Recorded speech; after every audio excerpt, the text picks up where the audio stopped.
Te escuchamos, Marco. ¿Qué tal? Buenas noches. Bueno, yo estoy muy contento de estar acá acompañando otra vez a Andrea. Es inevitable que empiece por una nota personal. Debo decir que cuando uno presenta un libro y empieza por una nota personal, probablemente es porque no le ha gustado el libro, ¿no? Yo conocí a fulanito y hablamos un poco del libro. Y en realidad a mí el libro me ha gustado mucho. Quiero que sea una invitación a que lo lean.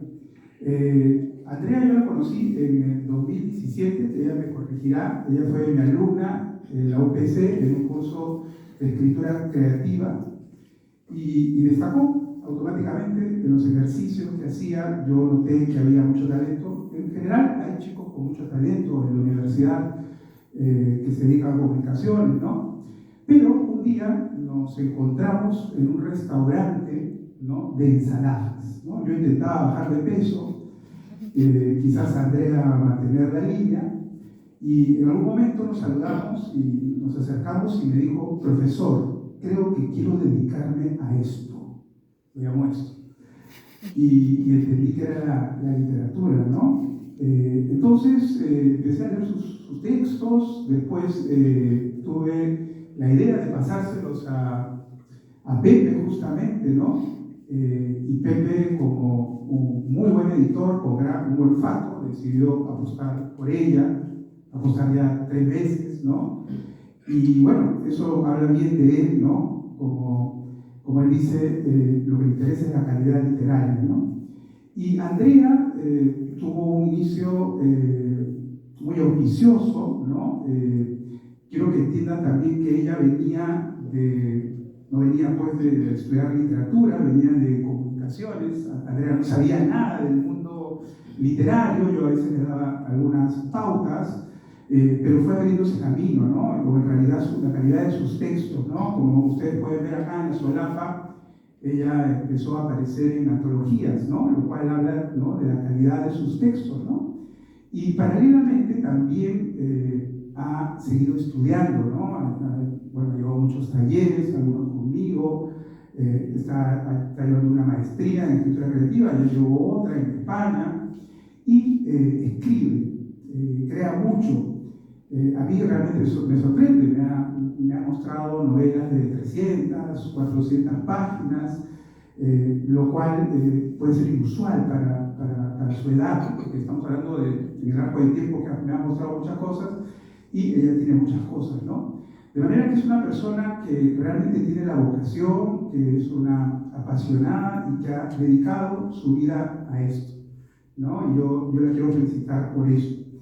Hay algunos temas en sus libros que se repiten con mucha frecuencia, ¿no? Y que en este libro están quizás de una manera más desembolsada, ¿no? Porque ustedes van a leer una nota bene que ella pone al principio como pórtico sobre algunos problemas que están relacionados con las temáticas de sus cuentos, ¿no? Lo que ella suele tocar es la vulnerabilidad, y sobre todo la vulnerabilidad de las mujeres jóvenes, de los niños. Es algo que está muy patente en este libro. Ahora, no es un libro de denuncia, no pretende dar una moraleja, muestra una realidad con las mejores técnicas de la literatura, de la escritura, como debe ser. Su compromiso es con sus historias, con retratar a los personajes, con ahondar en su psicología, con trabajar el lenguaje, ¿no? Y es así que cuando ustedes lean el libro van a notar lo que menciono. Va a aparecer el bullying, va a aparecer las drogas, las desapariciones, las tratas de mujeres, e incluso también está pues la depresión, los cortes por depresión, en fin, una serie de problemas que en su caso no necesariamente tienen una salida realista, y eso también es interesante, ¿no? Muchos de estos cuentos tienen un final que, si no es ambiguo, es directamente fantástico, ¿no? y eso también nos hace repensar las historias que ella cuenta, ¿no? Hay un trabajo muy cuidadoso con el lenguaje, ¿no? Desde el primer cuento ustedes lo van a poder notar, ¿no? Ella va adecuando su lenguaje a las historias, ¿no? La primera historia es una historia muy interesante. Es una muchacha de 16 años que huye en una barcaza, huye en la oscuridad y sufre una serie de violencias. Está muy bien administrada la información, ¿no? Vamos a enterarnos por qué huye y vamos a enterarnos conforme pase la historia quién es ella y cuál va a ser su destino final, ¿no? Pero yo quería resaltar el trabajo con el lenguaje, ¿no? El primer párrafo es muy visual y más que cinematográfico, yo diría que es impresionista por su interés en la luz. Lo voy a leer, ¿no? Trae pues una caperuza negra que flamea al viento, en tanto que sus pies descalzos y maltrechos se hunden en los pastizales altos de la sabana africana, mientras avanza con aura espectral hacia la costa. Una franja anaranjada comienza a teñir el horizonte con delicadas pinceladas, cuando los aullidos de las hienas rompen el silencio como cuchillos afilados y sus risas resuenan en el vacío. En este cuento hay una fijación por la atmósfera, por la luz, como en las buenas historias, el drama de los personajes está acompañado por el tiempo, ¿no? Yo recuerdo haber llevado un curso en la universidad donde el profesor nos mostraba cómo el clima se correspondía con el drama del personaje, ¿no? En Shakespeare, si los personajes se pelean, el clima es tempestuoso, el viento arranca los árboles. Si los personajes se aquietan, se calman, sale el sol, ¿no? Hay silencio. Es algo, por ejemplo, que también trabaja Vargas Llosa en La Casa Verde. Yo he leído un estudio sobre el clima en La Casa Verde, justo con esta correspondencia entre clima exterior y clima interior, ¿no? Acá, por ejemplo, sigue con el impresionismo, ¿no? Un ligero tornasol anaranjado se oculta tras las nubes como gotas de sol que se diluyen en el agua entintada, y casi como si pudiera hundir sus manos en aquel lienzo abstracto, la joven se retira la capucha y rompe aquel reflejo perfecto con sus dedos. Este trabajo con el lenguaje a mí me parece especialmente pertinente. Una de las cosas que yo suelo mencionar a mis alumnos es que la literatura no solamente debe entretener, es algo que muchos buscamos y disfrutamos, también debe asombrarnos, como acá las dos autoras que tienen esos textos fantásticos, ¿no? Los textos de Kafka no son placenteros propiamente, ¿no? Son una puerta a la perplejidad. Y hacernos pensar, hacernos reflexionar, creo que es lo que logra estos textos, estos cuentos, estos 8 relatos de Andrea, con un gran trabajo con el lenguaje, ¿no? Hay una frase de Kant que a mí me gusta mucho sobre esto. Él dice que la literatura o el arte no es la bella representación de las cosas, perdón, no es la representación de las cosas bellas, sino la bella representación de las cosas. De manera que podemos hablar de muerte, de soledad, de pérdidas, de separaciones, de enfermedades, con belleza, ¿no? Que es lo que hacen estos textos. Otra cosa que quería comentar era la pertinencia del título, ¿no? Que ella extrae de una cita, ¿no? Es una cita de Schopenhauer, ¿no? La vida es una perturbación inútil de la calma del no ser, ¿no? Todos estos personajes, y muchos de los personajes de los 2 libros anteriores de Andrea, son personajes que, digamos, encuentran una gran hostilidad en su medio, ¿no? En el colegio, en la familia, en el trabajo, en la sociedad misma, ¿no? Y tienen esta tentación de desaparecer o de no ser, ¿no? Y es algo que también está en 2 finales de los cuentos, ¿no? No voy a mencionar cuál, pero al final esos personajes que creemos que han estado sufriendo mucho, al final no han existido o han dejado de existir para los demás, ¿no? Me parece que este libro nos muestra una realidad sobre la juventud, sobre la violencia que existe sobre ella, de una manera sutil, sugerente, ¿no? Con arte, ¿no? Yo por eso la quiero felicitar, Andrea, ¿no? por el trabajo, por la persistencia. Son cuentos que se leen con mucho agrado, ¿no? Como les comentaba, hay mucha habilidad para contar. Hay algunos cuentos con intriga. Por ejemplo, hay una pareja de jóvenes que se meten a rebuscar la correspondencia, ¿no? De un tipo solitario que le escribe a un antiguo amor, ¿no? Y interviene allí, ¿no? Y también hay una salida curiosa, ¿no? El manejo de la intriga me parece que también es algo importante en sus textos. Y en general creo yo que es un libro que revela el progreso, los avances de alguien que tiene características de un autor, ¿no? Una sensibilidad, una mirada sobre el mundo, ¿no? Eventualmente uno puede escribir un cuento, puede publicar una novela, pero quizás lo más importante, lo más difícil es tener una voz propia, un mundo propio, ¿no? Y creo que con este libro está, y con los que vienen, que he leído algunos, ¿no? Está afianzando ese mundo, ¿no? De manera que yo quiero invitar a leer con mucha emoción este libro, ¿no? Yo creo como Schiller que un libro es como un beso, ¿no? Se concreta, existe realmente cuando aparece el otro, es el lector. Muchas gracias.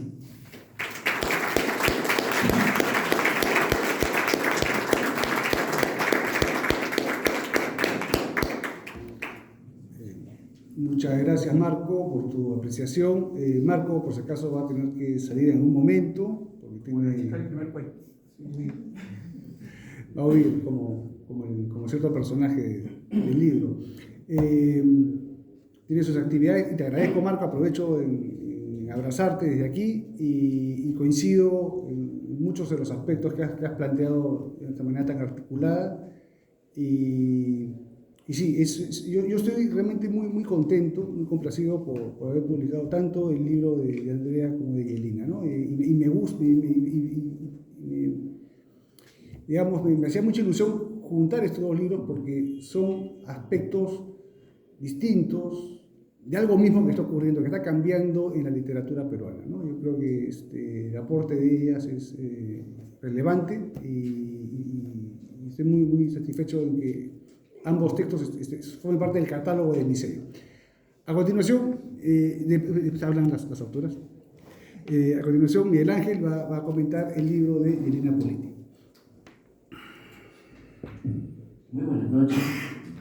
Un gusto estar en esta mesa con dos grandes libros. Y además, en este género que creo nos apasiona, fantástico. Perdón si suena esto un poco de demagogia, pero es una cosa que siempre me parece necesaria. Hace apenas 20 años era hasta imposible imaginar un evento de literatura fantástica en el Perú, menos aún con autores peruanos y mucho menos aún con autoras peruanas. Esto es una realidad gracias a, obviamente, las escritoras y su talento, pero también a la apuesta editorial de gente como Pepe Donaire, ¿no? Compiladores, editores, difusores de este género en sus distintas variantes y buscando nuevos talentos. Esto es algo que hay que celebrar y me gustaría hacerlo celebrando en particular Distopedia de Yelena Politi, porque además, pensando en el título, ¿no? Esta fusión, distopedia, como una enciclopedia de distopías, parece que viviéramos en una distopía, pero en realidad la definición básica de una distopía es un futuro en el cual las cosas han salido muy mal. Y tiene de eso, por supuesto, pero también tiene de mito. Disculparán si esto suena un poco a clase, es un viejo vicio, soy profesor. Y justo hace unas semanas en la Feria del Libro de Lima hablábamos de la relación entre mito y ciencia ficción. ¿Es posible que haya ciencia ficción basada en mitos? ¿Es posible que un mito incorpore elementos de ciencia ficción? Bueno, básicamente, un mito es la manera natural de contar historias. La manera natural de contar historias del ser humano no es el realismo, es el fantástico. Si nos ponemos a pensar, ¿qué es lo primero que se han contado en todas las civilizaciones humanas? Mitos. De los mitos nacen las religiones, que son grandes discursos. Y esta idea de contar hechos con personajes sobrenaturales, divinidades, criaturas que no existen según la realidad fáctica, pero no según nuestra imaginación que los inventa, ha sido la manera en la que hemos ido contando historias, incluidas las propias crónicas de Indias, que se supone son textos medio históricos, pero que acaban inventando detalles como a Francisco Pizarro domando un león en Piura. Dudo mucho que haya sido algo más que un pequeño puma, pero las crónicas citaban a un león y por supuesto otro tipo de criaturas exageradas. El realismo se inventa en el siglo XIX, producto de otro gran invento que es la gran ciudad, la revolución industrial. El intento de contar historias que tengan que ver con lo que está pasando en este momento. No es azar que las grandes novelas realistas se publicaran en periódicos, que era pues el TikTok de la época, ¿no? Para la gente joven. Era la manera de ir seriando información, y se vendían y basaban su poder en contar lo que estaba ocurriendo. Entonces se inventa el realismo y a la vez se inventa el fantástico. Porque todo aquello que no esté dentro de lo que consideramos posible en la existencia tangible pasa a ser llamado fantástico. Y con eso empezamos a hacer algunas clasificaciones como fantástico puro, que es, hay algo que asombra a los personajes de esta historia y también nos asombra como lectores. Fantástico maravilloso no asombra a los personajes de la historia, pero los lectores pensamos esto no podría ocurrir. Game of Thrones, para hablar al público más joven. Y también ciencia ficción. Ok, esto puede asombrar o no a los personajes de la obra, pero tiene sentido en ese universo de ficción por una invención científica o tecnológica. Ya lo estoy ocurriendo, vamos al libro. En Distopedia de Janina Puliti hay mito. Hay una exploración de mito con cierta religiosidad básica, desde una filosofía bastante profunda, que podría decir oriental, pero no quiero caer en ciertos prejuicios que caen sobre mí en el Ryu Sameshima. La sabiduría es la sabiduría, venga de donde venga. Y es básicamente buscar responder la pregunta que nos convierte en Homo sapiens sapiens. ¿Qué ocurre después de la muerte? Porque la muerte existe y digamos, conciencia de que todos vamos a morir. Como todos vamos a morir, en algún momento hacemos cosas para enfrentarnos a esa sensación, como escribir, como encontrarle algún sentido, como inventar la divinidad. Solo que aquí la divinidad existe, en el mito es real, y por qué no en la vida tangible. Distopedia abre con el dios buitre, que es efectivamente una reflexión esencial sobre qué significa la muerte y por qué la muerte es como es. ¿Cuál es el papel de la muerte en la vida? A través de este dios buitre. Ya desde ahí se siente un influjo. Disculparás si no es una referencia muy cercana a ti, pero lo sentí muy Hermann Hesse. Descubrí de grande que Hermann Hesse me gusta más que cuando era adolescente, porque es una búsqueda de sabiduría sin la necesidad de explicarlo didácticamente como estoy balbuceando ideas yo ahora. La idea no es hacer demagogia, sino enfrentarnos a una realidad que nos interpele, como es la muerte. No es casualidad quizás que el segundo cuento sea El escalador y la muerte, y que siempre venga este tema a la reflexión. Los personajes de todos los cuentos de Yelena, al menos en Distopedia, son personajes que buscan algo. Esto puede parecer una verdad de perogrullo, pero en la literatura muchas veces los personajes buscan huir de algo o negar algo. Los personajes de Yelena buscan algo y no buscan realizar algo necesariamente, sino buscan una respuesta que no necesariamente les va a gustar.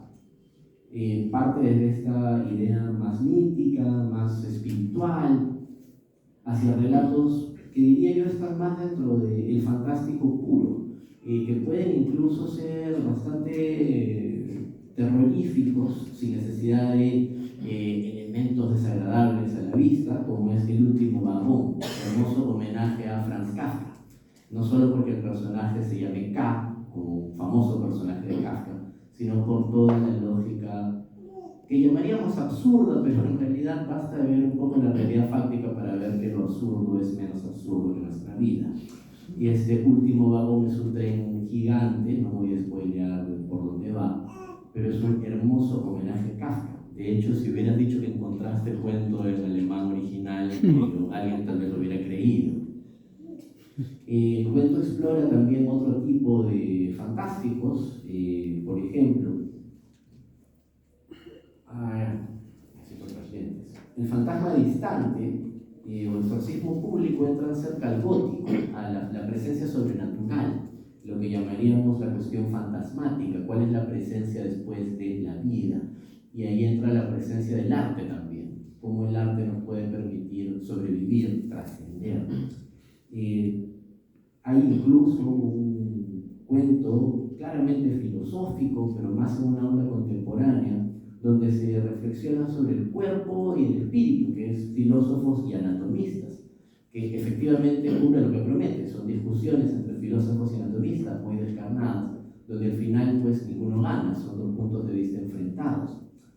Se ha destacado, y con razón, el gran Agustín Prado ha mencionado que le parece que el mejor cuento de esta selección es La lógica de las saltamontes. Y efectivamente es un cuento que celebro porque es un buen cuento de ciencia ficción dura. Ciencia ficción dura es porque explica conceptos científicos y lo hace de una manera didáctica. Además lo hace de una manera magistral en su argumentación, porque la, digamos, narradora, no necesariamente protagonista, se presenta como una investigadora junior que indaga con una investigadora senior las consecuencias de haber encontrado tecnología extraterrestre muy superior a la nuestra de pobres sucios monos. No estoy citando textualmente, pero más o menos. Y en esta manera en la que esta narradora, que se asume como una investigadora inexperta, como nosotros, las lectores, nos hace empezar a cuestionar nuestra propia ciencia. Es por momentos hasta aterrador de acabar dándole la razón a esta mirada sobre la ciencia humana. Claramente es un gran cuento de ciencia ficción dura, muy bien explicado, pero yo me quedo con el último, Apuntes de un viaje a Tierra Nueva, que es un extraordinario cuento de ciencia ficción espacial. Básicamente es el viaje a un terraplaneta, un planeta creado por la especie humana, a imagen y semejanza suya, con sus limitaciones, con sus cambios, que se parece mucho a nuestro presente, porque en el tiempo en el que ocurre esta historia es un planeta casi salvaje, versus la ascesis y la inteligencia artificial perfeccionada, la robótica perfeccionada, hasta la ética perfeccionada, que reinaría en otros planetas creados por nuestra especie en ese momento.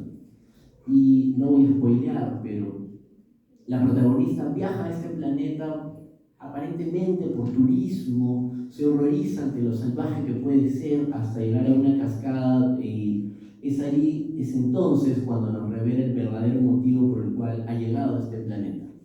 Y dentro de toda la ascesis, dentro de toda la perfección de la inteligencia artificial, la protagonista revela algo profundamente humano, el por qué fue a esa catarata, qué necesita saber y cuáles son sus vínculos con otros seres humanos, cuál es su visión de la vida.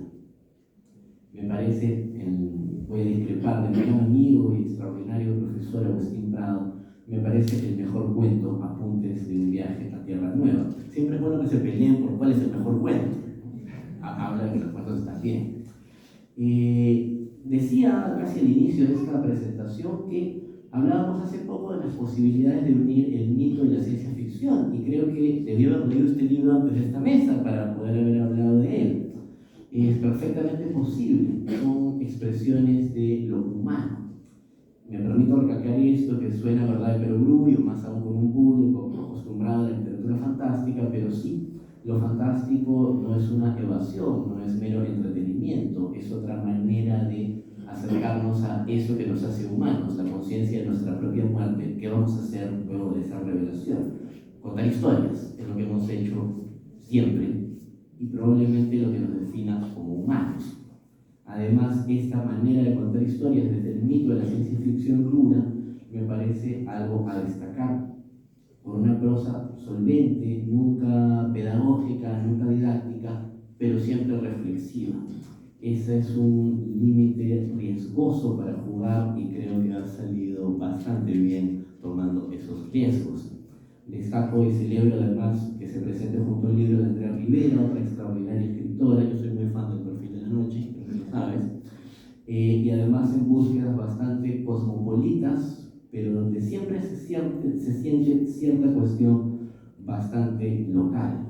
Esa idea de ser local y universal al mismo tiempo quizás sea la mejor manera de construir historias que conmuevan, emocionen y finalmente nos lleven a interpelarnos, que creo para eso leemos. Muchas gracias a Pepe, no he hecho bromas sobre ti esta noche todavía, pero aún hay más tiempo, espero.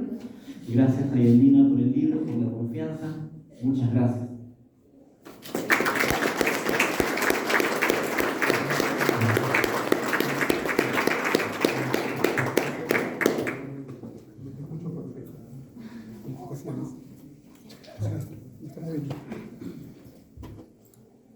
Gracias, Marco.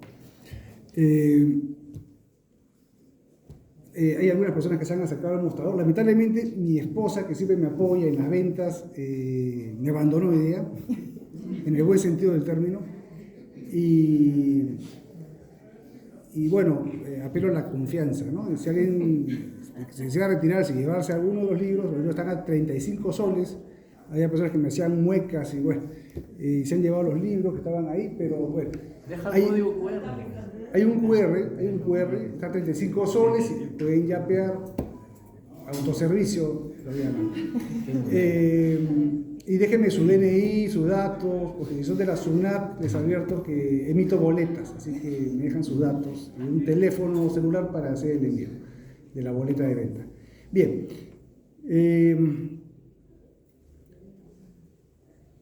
Lo que he escuchado pues, de Marco y de Miguel Ángel me parece muy pertinente, ¿no? Muy de acuerdo, pero también hay otros valores que tienen estos libros, ¿no? Y vale la pena comentar en estos tiempos justamente de desastres, ¿no?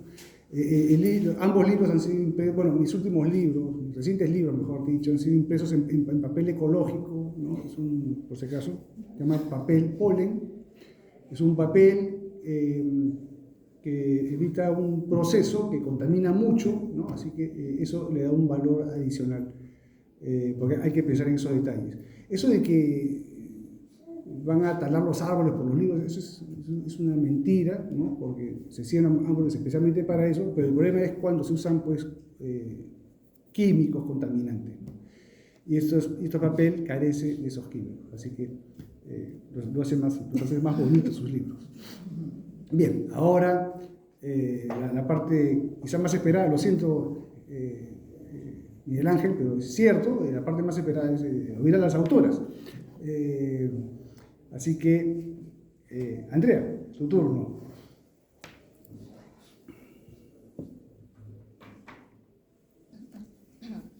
Buenas noches. Bueno, ya me presentaron, soy Andrea Rivera Carrillo, soy autora de Estaciones, El Perfil de la Noche y La Calma del No Ser. Voy a empezar un poco hablando sobre mí. Según yo, he escrito toda mi vida. En el colegio yo era de las niñas que siempre estaba con un lápiz en la mano, escribiendo o dibujando en la última página de mis cuadernos. Empecé dibujando historietas a mano y luego engrapaba las páginas para hacer que parecieran libros. Recuerdo también uno de mis primeros cuentos que escribí cuando tenía 9 años de edad, titulado Aventuras en el drenaje. Hasta ahora guardo el manuscrito original y recuerdo haberle pedido a mi mamá que me lo transcribiera a computadora cuando yo aún no sabía usar una. Siempre estaba escribiendo historias desde muy pequeña o soñando con escribir grandes novelas y crear mi propio universo, aunque en aquel entonces no tenía las herramientas necesarias para concretar mis ideas en papel y solía dejarlas inconclusas. Hace poco, limpiando mi cuarto con mi mejor amiga, me deshice de miles de papeles escritos a mano. Sin embargo, a lo largo del camino, no sé exactamente cuándo, me olvidé de este sueño, hasta que un profesor que me encontré por casualidad en el tercer ciclo de la universidad en un curso llamado Técnicas de Expresión Escrita me lo recordó. Me recordó mi amor por la escritura. Y bueno, estoy hablando de Marco García Falcón y yo iba a contar la misma anécdota que él contó. Pero es que todo comenzó literalmente así. Yo me lo encontré almorzando ensaladas en un restaurante frente a la universidad y le dije, he decidido que quiero ser escritora. Y él me dijo, lo primero que me dijo fue que estaba loca. Porque la carrera de escritor es obviamente una carrera larga e ingrata. Recuerdo exactamente el día en que escribí mi primer cuento, ya como una escritora seria, entre comillas. Habíamos estado debatiendo ideas en grupo para un trabajo de la universidad y la mayoría se decidió por una idea que no era la mía. Entonces yo dije, bueno, yo voy a escribir mi idea. Ese día llegué a mi casa, me senté en la cocina y no me despegué de la laptop hasta que había escrito mi primer cuento. Después de eso decidí mandarlo al concurso de las 1000 palabras de la revista Caretas del año 2015, que obviamente no gané, pero desde entonces no he parado de escribir. Llevé mi primer taller de escritura creativa en el verano del 2017, alentada por Marco, lo cual significa que en realidad nos conocimos en el 2016. Que luego de leer los cuentos en los que había estado trabajando el último año, me animó a publicar mi primer libro. Fue él quien me contactó con la editorial con la que publiqué de manera independiente mi primer libro de cuentos titulado Estaciones, y más adelante con el que publiqué mi segundo libro de cuentos titulado El perfil de la noche. Y perdonen por mi papelito, pero es que soy malísima para hablar en público. Tengo 5 páginas, no mentira. Si me preguntan el porqué de los títulos de mis libros, es todo gracias a Pepe. Él fue además quien hizo todo el trabajo de edición de mis 2 primeros libros y quien más recientemente me propuso publicar mi tercer libro de cuentos con su editorial, Grafos y Maquinaciones, bajo el sello de Maquinaciones Narrativa, y con quien estoy muy agradecida por esta nueva publicación después de 3 años en los que, por supuesto, no he dejado de escribir. Actualmente, para comentarles un poquito, tengo 3 novelas inéditas que, bueno, ya se publicará en algún momento, y entre ellas está una, Desadaptados, que pueden encontrar completa y de manera gratuita en la plataforma de Wattpad. Muchas de las historias que escribo están basadas tanto en experiencias propias como anécdotas que me cuenta sobre todo mi mamá, a quien además tengo que agradecerle por las horas que me escucha leer todos los días, y historias que absorbo de mi entorno, cosas que leo, escucho o veo en mi día a día.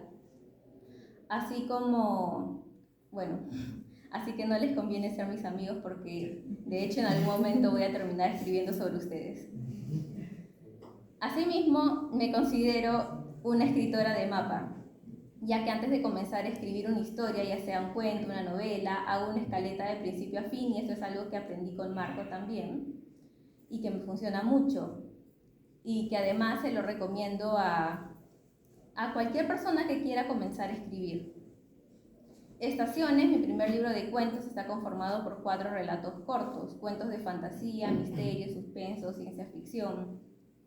Entre ellos se encuentra Aura Azulada, donde nos internamos en la mente de una adolescente que sufre de depresión, anorexia y bulimia, y este es uno de los temas que Marco mencionaba, que es muy recurrente en mis historias. Aura un día se despierta para descubrir que le han crecido alas gigantes como las de un ángel. Ella tiene que ir al colegio y no puede ir al colegio con alas, así que coge un cortavientos y las esconde. Sin embargo, no se da cuenta que nadie puede ver las alas. La única persona en el mundo, aparte de ella misma, que ve las alas es su hermano menor Jordi, quien además sufre de bullying en el colegio. Y es por esto que el cuento se llama Aura Azulada, porque él es un niño que tiene la aura azulada. También les dicen niños índigos. Son niños con una especie de sensibilidad especial por lo espiritual, por lo paranormal, entre otras series de características que se describen en el cuento. Y como Aura está tan enferma, literalmente al borde de la muerte, él la ve como ya convertida en un ángel.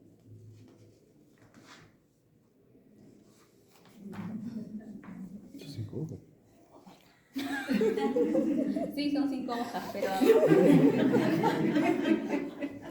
Bueno, por otro lado, mi segundo libro de cuentos, El perfil de la noche, cuenta con 12 relatos cortos.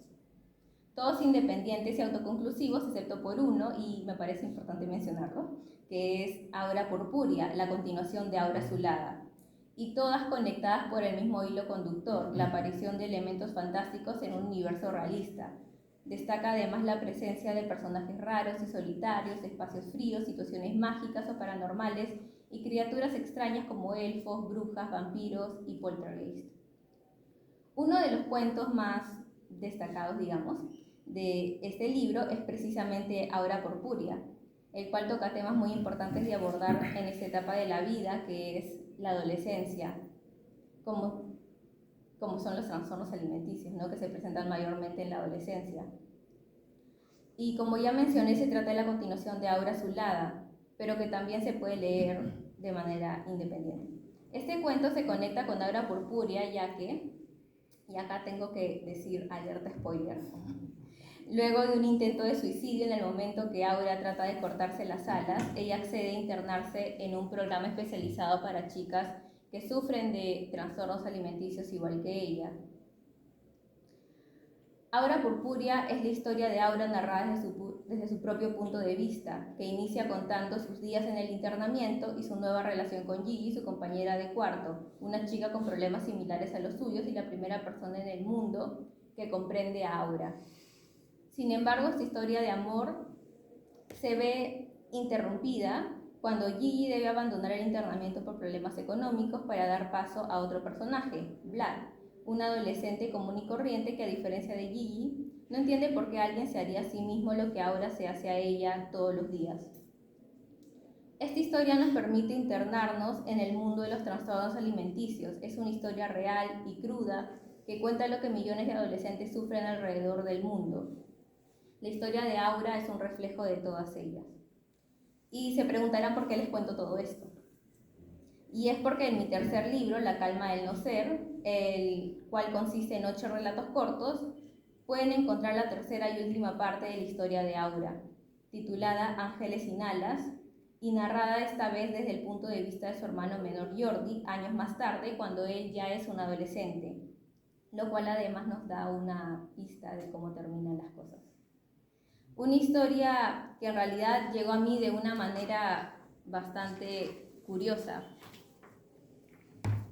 Y esto es algo que me preguntan mucho, ¿cómo me inspiro a escribir lo que escribo? ¿Acaso es una experiencia personal? Y si les soy sincera, siempre hay algo de mí en todo lo que escribo, pero en el caso de Aura, como muchos saben y algunos no, yo tengo una cuenta anónima en Twitter, donde además conocí a una de mis mejores amigas. Una cuenta en la que no aparece mi verdadero nombre, ni mi foto, ni nada. Yo empecé a usar esta cuenta en el año 2015 y fue más o menos en el año 2017 que se convirtió en una cuenta de desahogo para mí, casi como mi diario personal.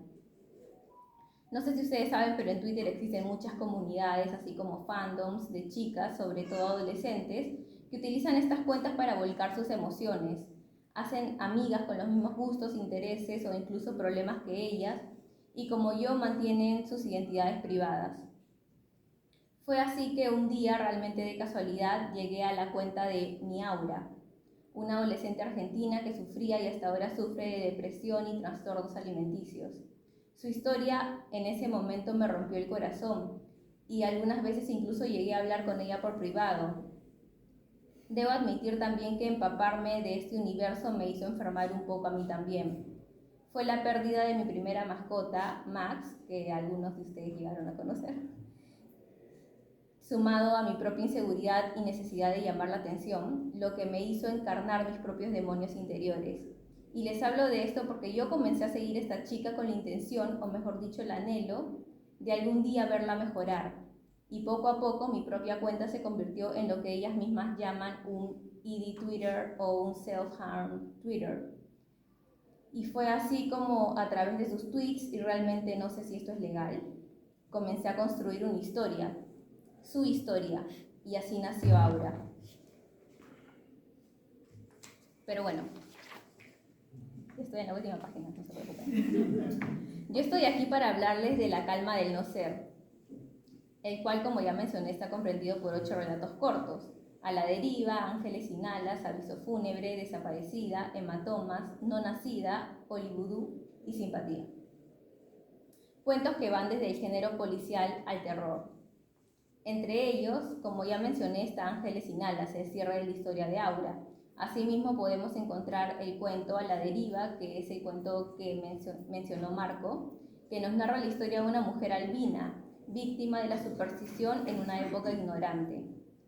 Aviso fúnebre, que nos cuenta el misterio de unas cartas de amor sin remitente. Desaparecida, que trata sobre la desaparición de una joven que nos conducirá a una búsqueda sin respuesta. No nacido, que trata de el anhelo de una madre que la llevará a límites impensados. Olibudú, sobre una adolescente que queda atrapada en un juego de zombies y muñecos vudú. Simpatía, un caso de bullying que acaba por develar muchos secretos. Y finalmente Hematomas, una relación marcada por la adicción. Y bueno, para terminar, pueden seguirme en Instagram como ayer en la madrugada tuve insomnio y cambié mi user, así que por eso tengo que mencionarlo. @a_Rivera_Carrillo, mi inicial y mis 2 apellidos. Y finalmente quiero agradecerle a Pepe por la oportunidad y por tercera vez por el título de mi libro, a Marco, aunque ya no está aquí, porque es la segunda vez que presenta uno de mis libros. Miguel Ángel presentó El perfil de la noche. Y por todo, la verdad, porque me ha acompañado en todo este proceso de muchas maneras. Quiero agradecerle a mi papá, que ayer me dijo que le tenía que agradecer, porque aunque mi mamá es la que me escucha leer todos los días, él es el que me lleva escondidas a Zara a comprar ropa. Y a mi hermana, que siempre huye del cuarto cuando empiezo a leer en voz alta. Y bueno, a todos ustedes, gracias por estar aquí, por escucharme y sobre todo leerme. Gracias.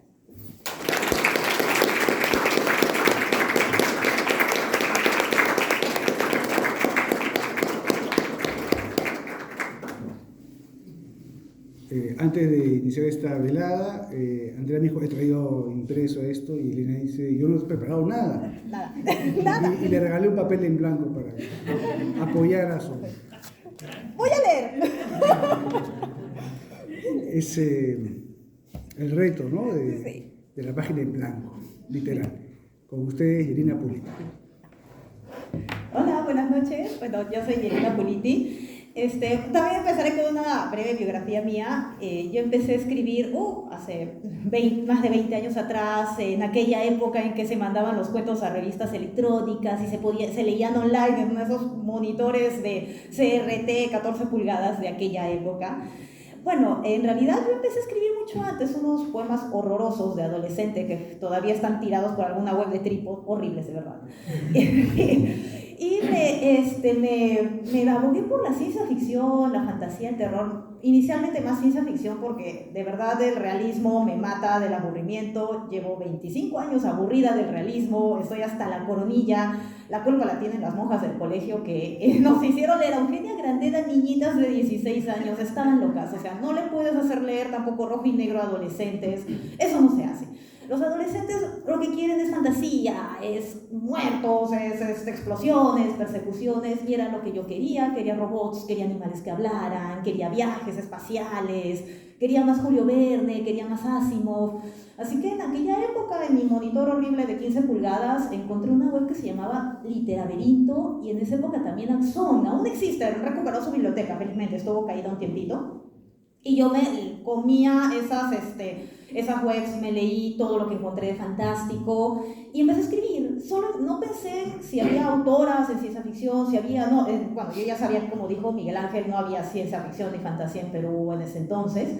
Según la escritora Geniva, pues un rezago colonial donde la metrópoli detestaba todo lo que fuera fantástico porque lo vinculaban a lo que eran las culturas andinas, porque en la sierra, selva, todo es fantasía.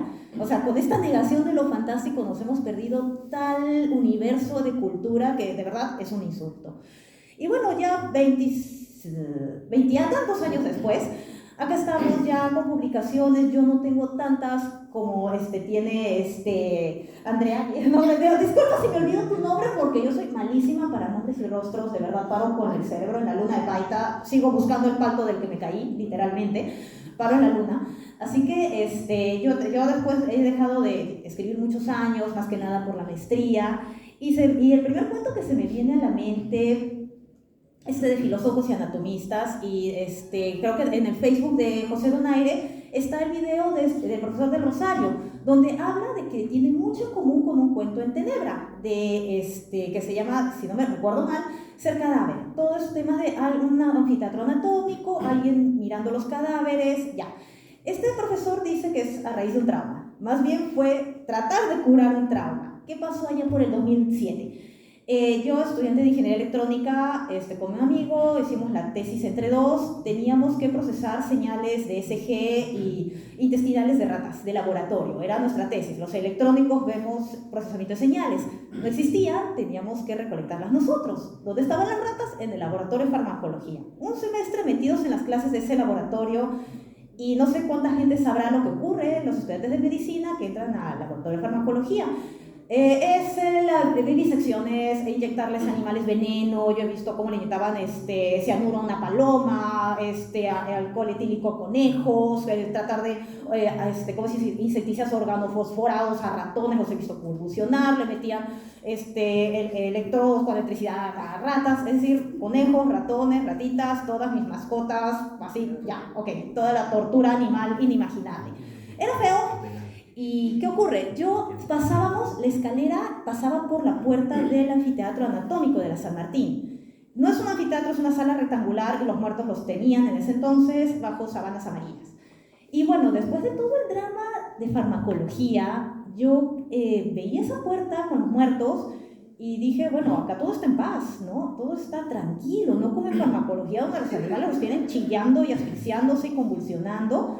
Vamos a entrar a mirar, de curiosa, yo de curiosa.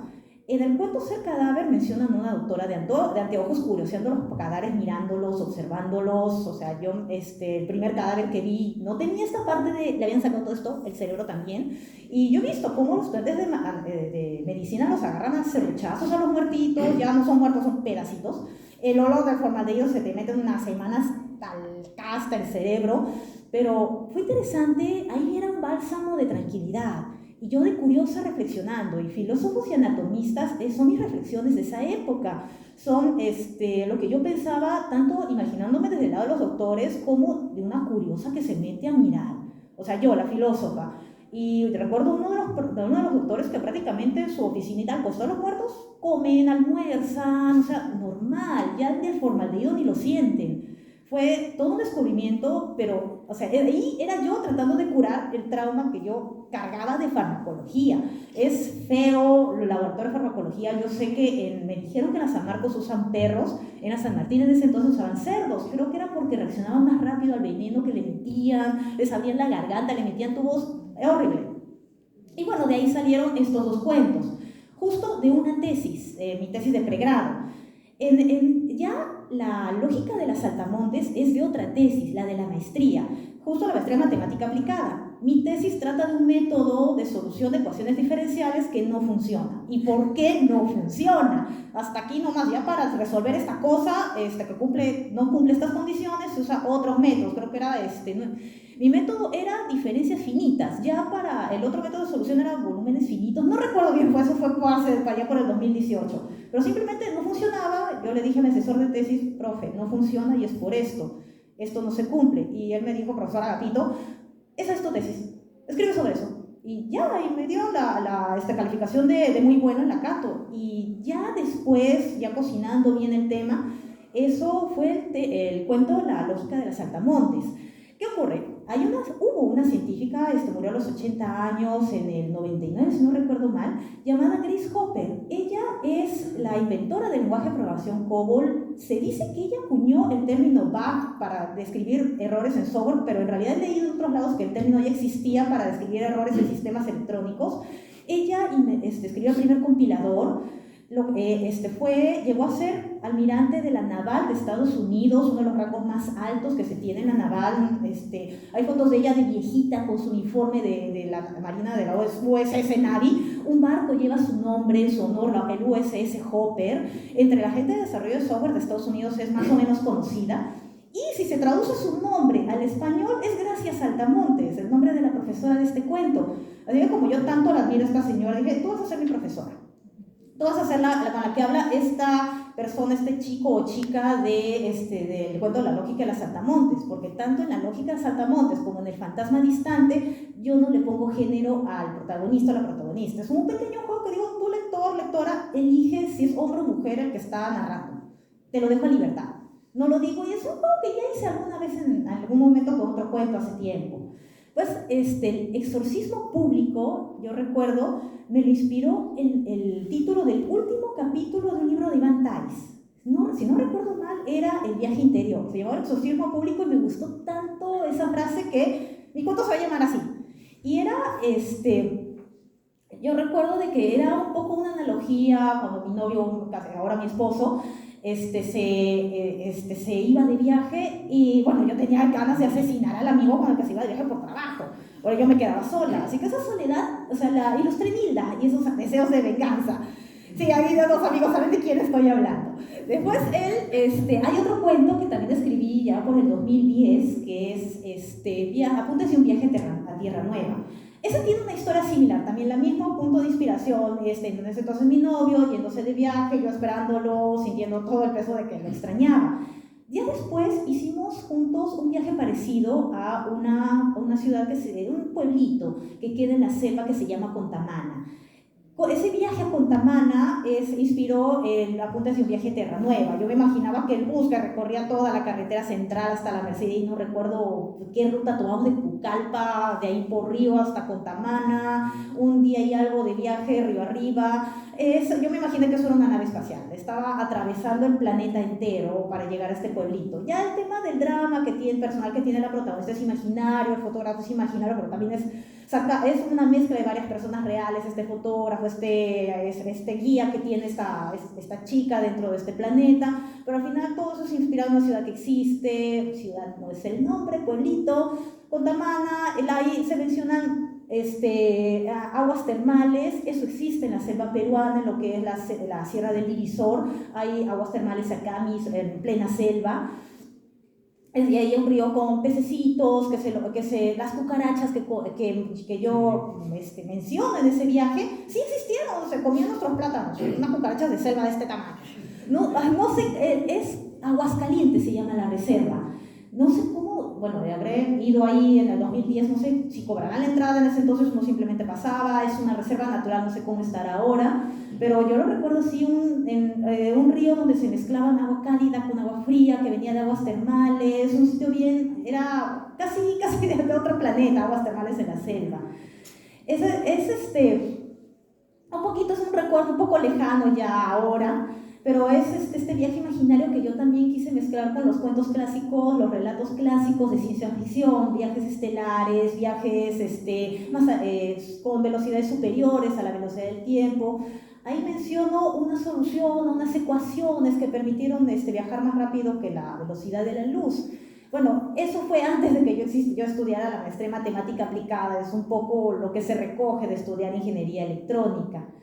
Y bueno, había otro cuento de que sí, yo misma considero que es muy kafkiano porque se inspiró en un cuento de Kafka, El último vagón, se inspiró en el cuento Ante la ley de Kafka, de un hombre, alguien que se llama, no creo que no tiene nombre en ese cuento, que se va ante la ley y tiene que esperar toda su vida para que le abran la puerta.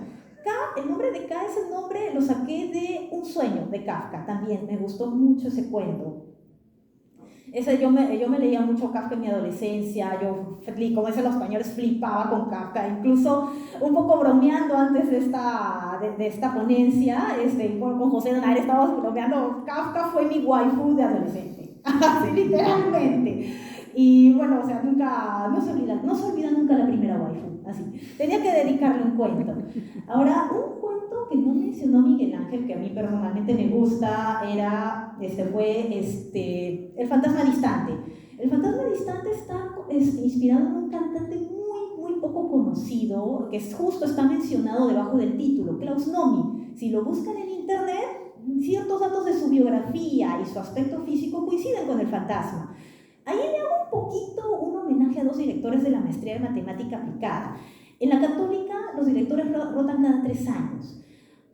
La primera, el que estuvo de director cuando yo ingresé fue Abelardo Jordán. La directora que estuvo cuando yo estuve peleando con la tesis y los estudios fue Loreta Gasco. Así que son nombres que le puse a 2 personajes ahí dentro del cuento.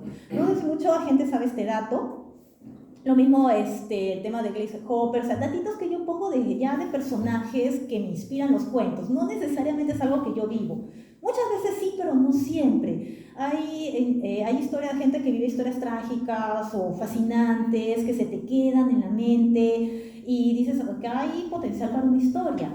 Y sí, también el tema de la muerte es algo constante en mis cuentos porque es como que la última cuestión, la que jamás se va a resolver. Simplemente no sabemos qué hay del otro lado. Y yo no sabía que estaba construyendo mitos. Solamente escribía mis propias dudas, mis propias reflexiones, qué es lo que yo creo que puede venir después. Ya dentro de lo que es estas cuestiones de que no tienen solución. Y yo con el término desde el punto de vista de ser pro Dios o pro religión, yo lo sentía al contrario, más bien ver el tema de lo que es la muerte desde el punto de vista más agnóstico. El Dios buitre es uno de los cuentos más antiguos que tengo, incluso antes de los eventos del anfiteatro anatómico, pero ya me preguntaba yo desde hace mucho tiempo, ¿por qué no es lo mismo una persona viva que una muerta, un animal vivo que uno muerto, si al menos en los primeros instantes de la muerte la materia es la misma?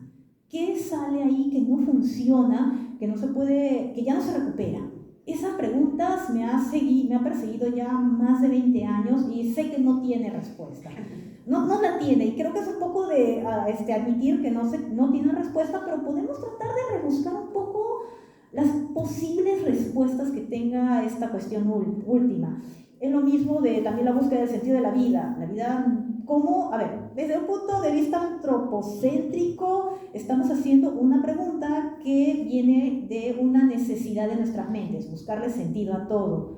Pero la pregunta es absurda, porque tiene que tener sentido. ¿Y cómo puede existir una respuesta a una pregunta lógicamente absurda? Doble absurdo, no existe. No, es como buscar el tiempo fuera del universo, no existe, simplemente no es. Y este tipo de cuestiones, muchos de los cuentos que yo tengo que están escritos en Distopedia son casi siempre reflexiones convertidas en hechos o conversaciones entre personajes.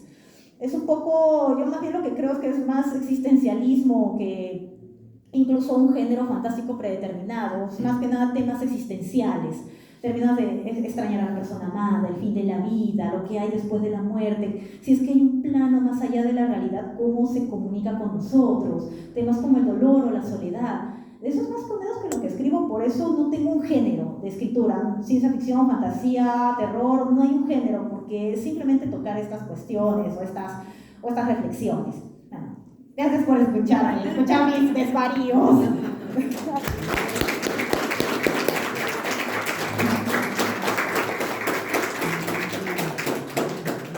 Lo que haces, Elina, es literatura no mimética, simplemente eso. Literatura no mimética. Tú también, Andrea, en gran medida. Bueno, hemos llegado al final de esta velada. Agradezco su asistencia, su interés. Hay personas que se han estado llevando los libros, espero que los hayan pagado. No sé qué le dije que costaba 40, pero es en librerías, en verdad cuesta 35 por si acaso. Y 2 por 60, sean del mismo título o no. Bueno, también 3 por 90, ¿no? Me parece que estamos sobre la hora, ¿no? Entonces significa que vamos a tener que desalojar rápidamente la sala. Las autoras pueden firmar libros, conversar en la parte de afuera, que es muy bonita. Y agradezco una vez más al Centro Cultural Ricardo Palma, a la Municipalidad de Miraflores por acogernos, siempre con el cariño y la prolijidad del caso. Y por si acaso, mi sello va a estar en la Independiente de Lima, que este año me parece no está confirmado pero es un rum fuerte que se va a llevar a cabo en la Alianza Francesa de Miraflores, en la Avenida Arequipa.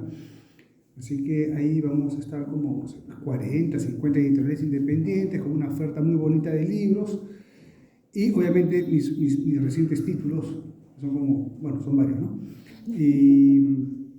Y la mayoría, pues, de porte no mimético, es una expresión que cada vez me gusta más. Pueden pagar con Yape, tarjeta, y evitemos billetes contaminantes. Bueno, hasta una próxima oportunidad. Gracias por asistir.